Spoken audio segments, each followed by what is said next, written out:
Mér hefur náttúrulega bara langað til þess, eins og alla litla stelpur, að verða búðarkona. En hefur svona starfað við það í gegnum tíðina.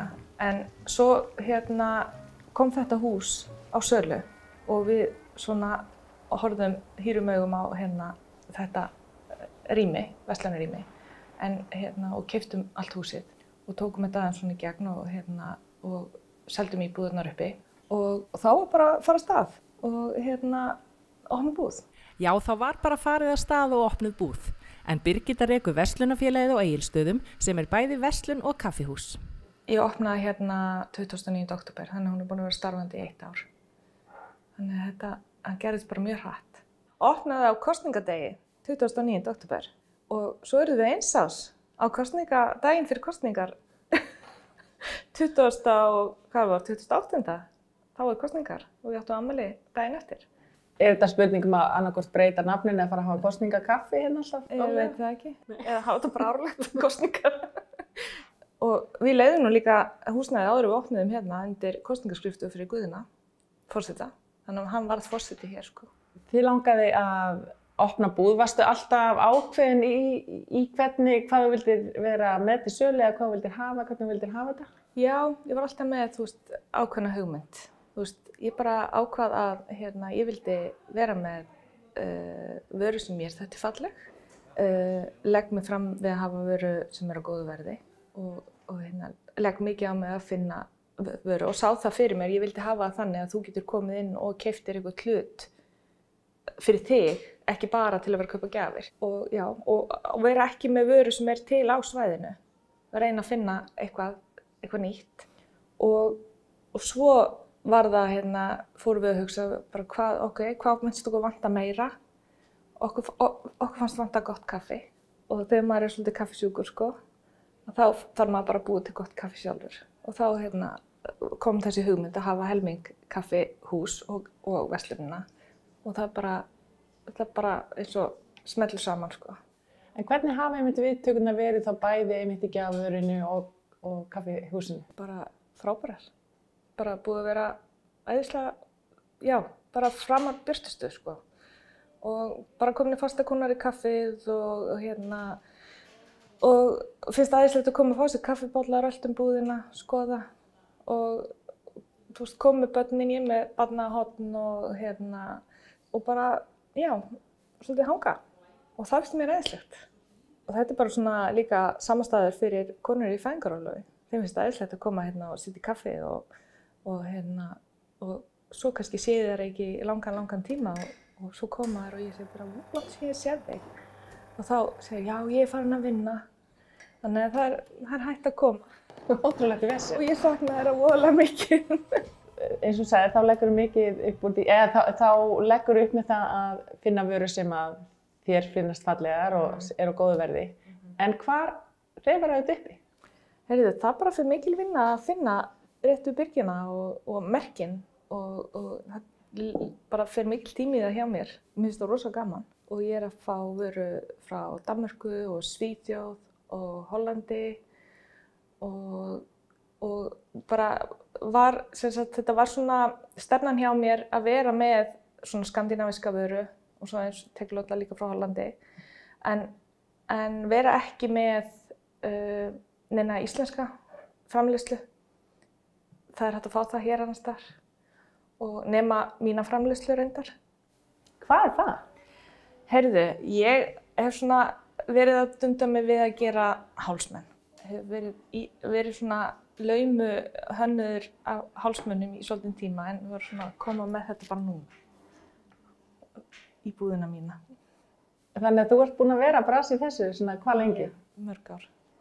En aldrei farið með þetta neitt, Ertu búin að vera laun í gjafir eða?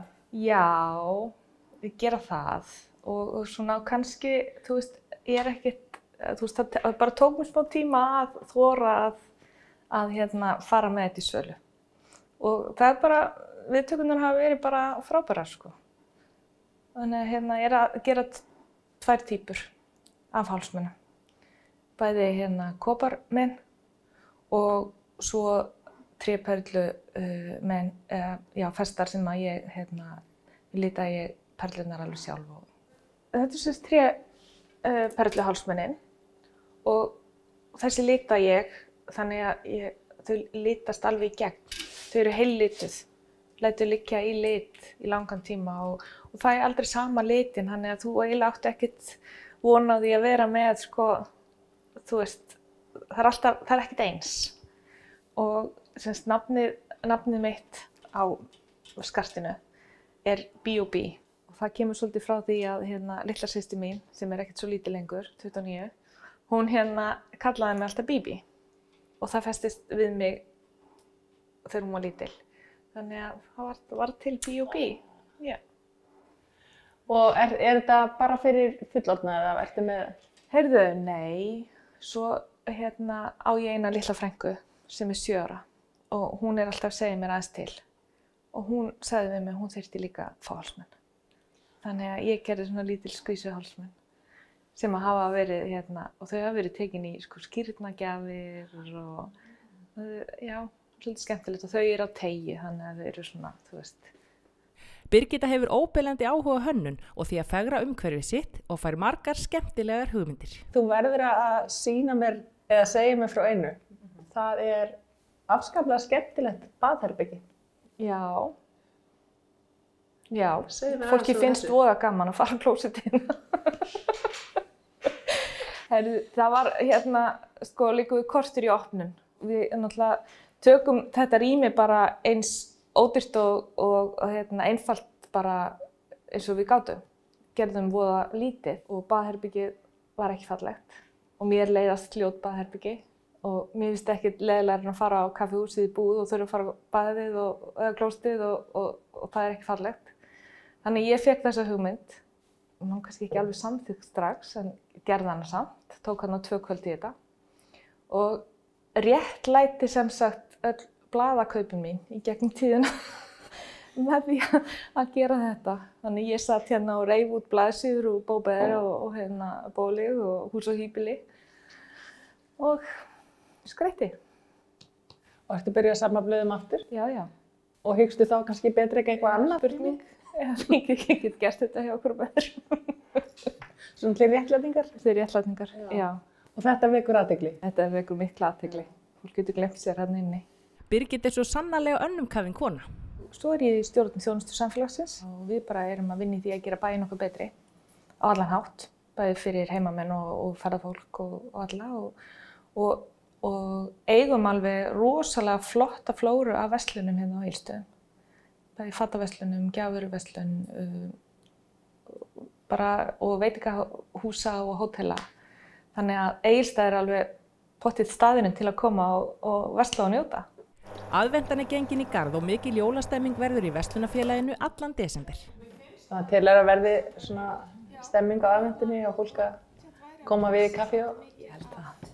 Í fyrra þá, fyrir jólin, þá bauð ég upp á jólibolla sem vakti mikla lukku og konurnar voru að koma, eða fólk voru að koma í sumar og hvísla svona yfir borðið. Ég ætla að fá eitt jólibolla.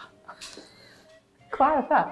Jólibolla er kaffi og tjælati og kanill. Þannig að núna er ég með, nú er ég að hugsa hvað get ég gert fyrir jólin núna. Ég er alveg með ákveðna hugmyndir. Kemur ljós, kemur nýr jólibolla.